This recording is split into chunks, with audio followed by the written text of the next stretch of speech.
Sebelum kita mendengarkan firman Tuhan, saudara, mari kita berdoa. Terima kasih Tuhan untuk hari yang indah ini. Kami mendengarkan firman-Mu karena kami tahu firman-Mu kekuatan, firman-Mu jawaban, firman-Mu membawa damai sejahtera. Hari ini semua yang terbaik, semua yang luar biasa Tuhan berikan bagi kami yang mendengarkan dan melakukan perintah Tuhan. Haleluya. Amin. Saudaraku, tema hari ini pemimpin yang luar biasa. Di sini kita akan membaca dari Hakim-Hakim pasal yang ke-8 ayat yang pertama, saudara. Lalu berkatalah orang-orang Efraim kepada Gideon, "Apa macam perbuatanmu itu terhadap kami? Mengapa engkau tidak memanggil kami ketika engkau pergi berperang melawan orang Midian?" Lalu mereka menyesali dia dengan sangat. Di sini dikatakan ada kekecewaan, ada hati yang begitu marah dari orang Efraim kepada Gideon. Karena Gideon tidak mengajak mereka untuk bersama-sama berperang melawan orang Midian. Mereka merasa bahwa mereka mampu, mereka merasa bahwa mereka bisa.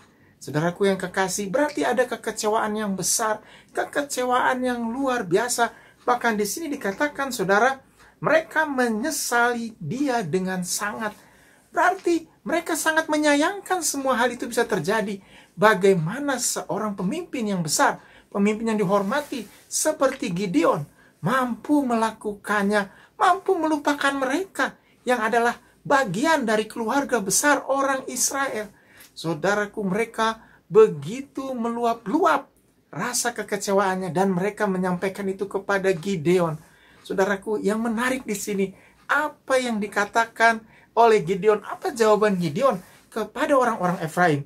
Hakim-Hakim pasal yang ke-8 ayat yang kedua dikatakan di sini, jawabnya kepada mereka, "Apa perbuatanku dalam hal ini? Jika dibandingkan dengan kamu, bukankah pemetikan susulan oleh suku Efraim lebih baik hasilnya dari panen buah anggur kaum Abieser?"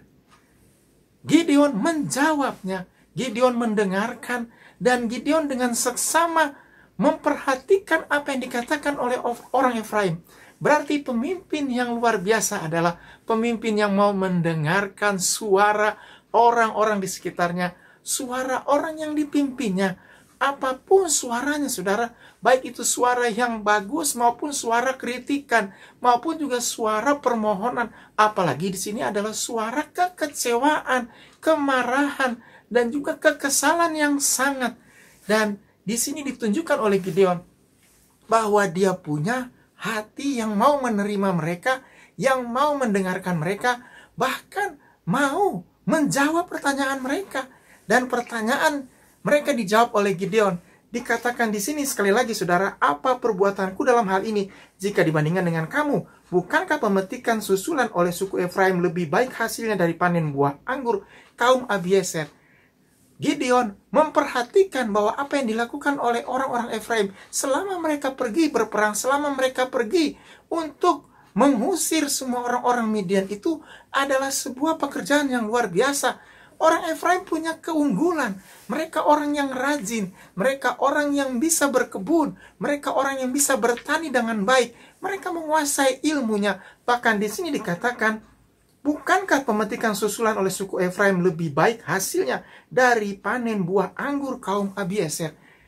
Gideon berusaha membangkitkan semangat mereka, bahkan berusaha membuka mata mereka bahwa mereka sesungguhnya adalah orang yang begitu luar biasa, orang yang mempersiapkan panen yang besar, bahkan orang yang bisa melakukannya lebih baik dari semua suku orang Israel, termasuk orang-orang Abieser.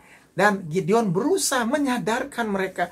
Berarti pemimpin yang luar biasa adalah, saudara, pemimpin yang kedua, pemimpin yang mampu menyadarkan, yang mampu memberikan semangat dan memberikan sukacita kepada orang-orang yang dipimpinnya. Walaupun mereka kecewa, tapi pemimpin yang luar biasa adalah mampu memberikan solusi, memberikan jawaban yang luar biasa. Dan jawaban itu didengar oleh orang-orang yang di sekitar mereka.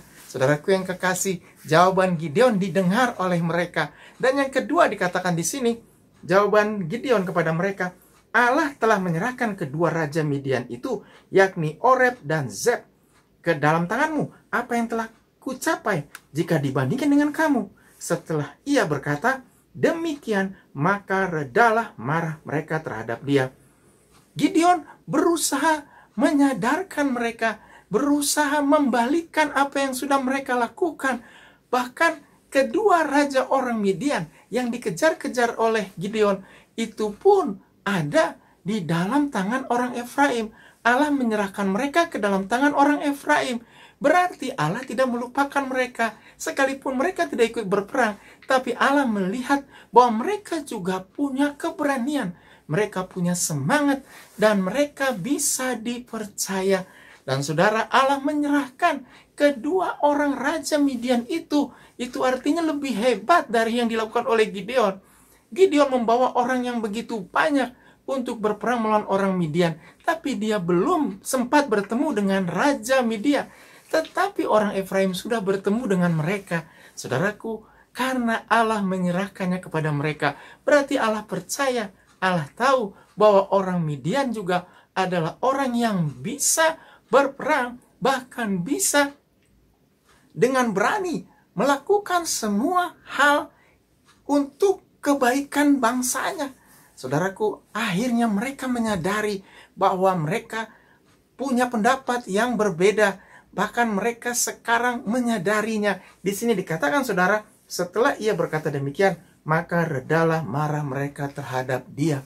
Saudaraku, lihat, pemimpin yang luar biasa adalah pemimpin yang bisa meredakan ketegangan, semua hal yang berat, kritis, bahkan semua yang bisa menyebabkan banyak orang bertikai, bahkan mengancam persatuan. Pemimpin yang luar biasa adalah pemimpin yang bisa mempersatukan kembali, membangkitkan rasa persatuan, dan juga yang bisa membuat semua orang itu merasakan kelegaan, merasakan damai sejahtera. Saudaraku, kalau kita baca di sini, orang Efraim mereda marahnya, berarti dia sudah lega. Mereka sudah lega, mereka sudah memberikan semua kata-kata mereka kepada Gideon, dan sekarang mereka bisa menerimanya. Berarti ada persatuan kembali, ada kesatuan kembali. Tadinya ada perpecahan, sekarang dipersatukan Tuhan.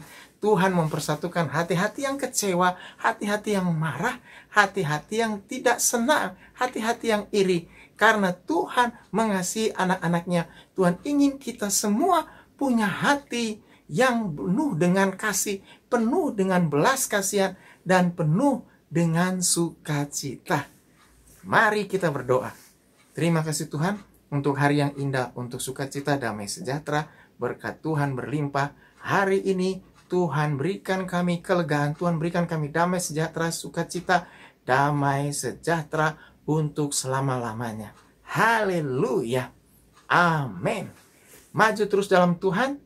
Tuhan beserta dengan saudara. Tuhan Yesus memberkati.